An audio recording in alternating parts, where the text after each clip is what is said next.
Assalamualaikum Pak Ustadz, Teh Mesya. Nama saya Gege dari Cianjur. Jadi Pak Ustadz, saya pernah menikah jadi istri kedua sampai punya anak 3. Itu selama 10 tahun. Kami bercerai karena dia sudah tidak bisa menafkahi. Dan akhirnya saya menikah lagi dengan salah satu pengusaha di Cianjur. Kalau sebelumnya saya menikah yang 10 tahun itu permasalahan ya jarang lah. Cuman waktu itu karena saya sudah ditalak, akhirnya saya menikah lagi sama yang di Cianjur. Terus complicated lah, habis dari yang dari Cianjur, di Cianjur banyak masalah, saya minta perlindungan lagi ke mantan suami, gitu. Sempat kembali lagi. Di situ saya kayak dapet balasan dari Allah gitu ya. Mungkin bisa dibilang karma. Saya meninggalkan suami saya yang di Cianjur karena saya ingin ngerasa aman gitu. Jadi akhirnya saya balik lagi ke Jakarta, kembali dengan mantan suami untuk cari perlindungan. Ternyata beliau selingkuh dengan teman saya sendiri. Yang sekarang lagi viral juga dengan salah satu pejabat.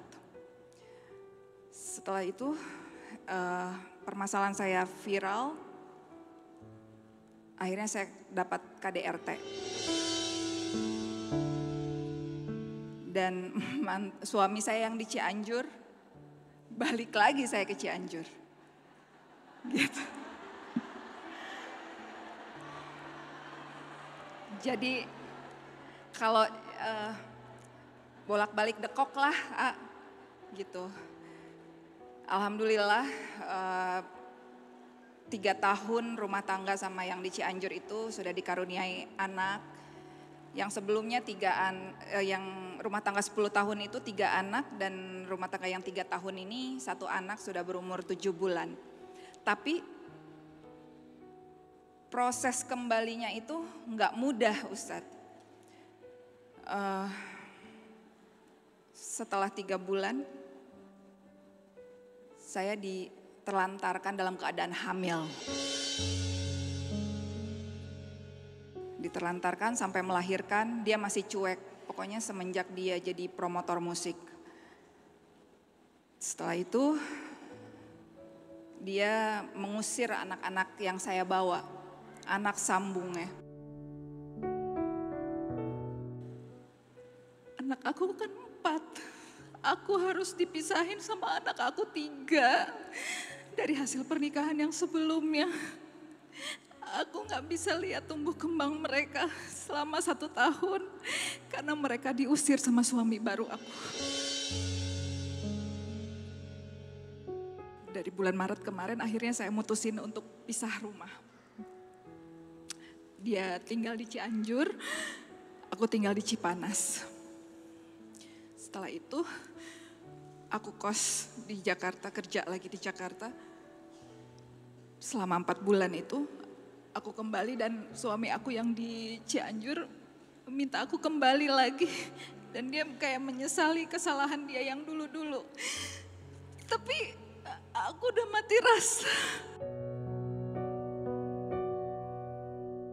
Dia sekarang minta aku kembali lagi, dan itu dilema banget, Ustaz. Aku harus gimana, Ustaz? Aku cuman pengen hidup tenang sama anak-anak. Udah gak bisa lagi, Ustaz. Apa aku dosa? Udah gak mau lagi sama-sama gitu. Berarti sekarang statusnya Mbak Gege dengan suami yang Cianjur ini belum ada kalimat pisah atau status cerai? Itu udah gak terhitung. Itu udah gak terhitung. Dia ngusir aku udah gak terhitung. Bahkan dia KDRT dari semenjak aku hamil lebih-lebih dari yang suami yang pertama. Oke. Oke. Cuma kan kalau yang suami yang pertama kan memang anak-anak juga sama istri yang tua memang bareng-bareng kita ngurusin. Kalau misalkan aku lagi kerja, lagi syuting, anak-anak suka aku titipin ke yang tua gitu. Oke. Jadi apakah istri kedua itu pelakor?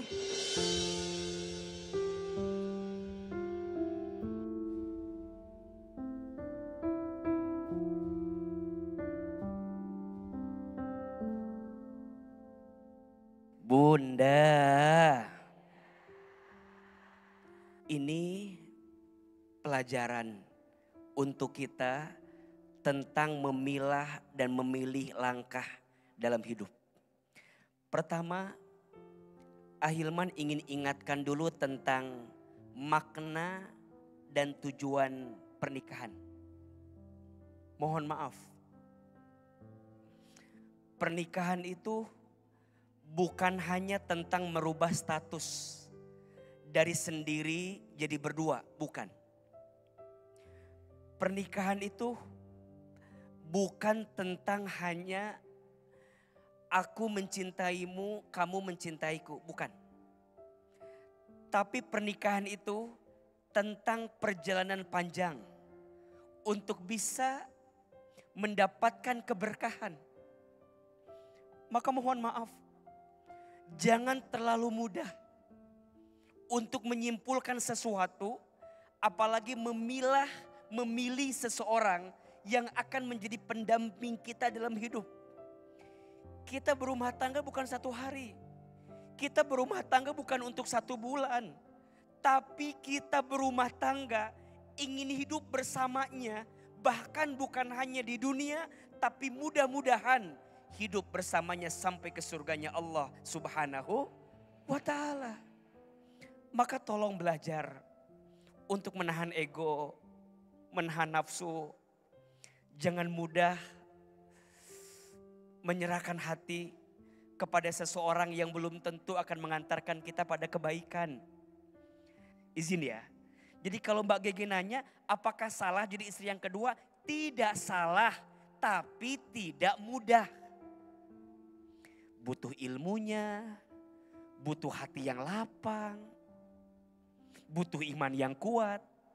Dan ingat ya, yang adil dalam urusan poligami bukan hanya suami. Istri juga harus adil. Istri pertama juga harus adil. Kalau dia ngaku ada pasangan yang kedua dari suami kita, istri kedua juga harus adil bahwa dia punya istri yang pertama. Jadi memang tidak mudah dan tidak salah. Kadang yang sering salah bukan statusnya. Yang sering salah adalah prosesnya. Yang sering salah adalah jalannya. Maka karena jalannya tidak mudah, kondisinya tidak mudah, butuh kelapangan hati untuk bisa menerimanya. Ketika tadi Mbak Gege nanya, Ustadz saya harus gimana sekarang?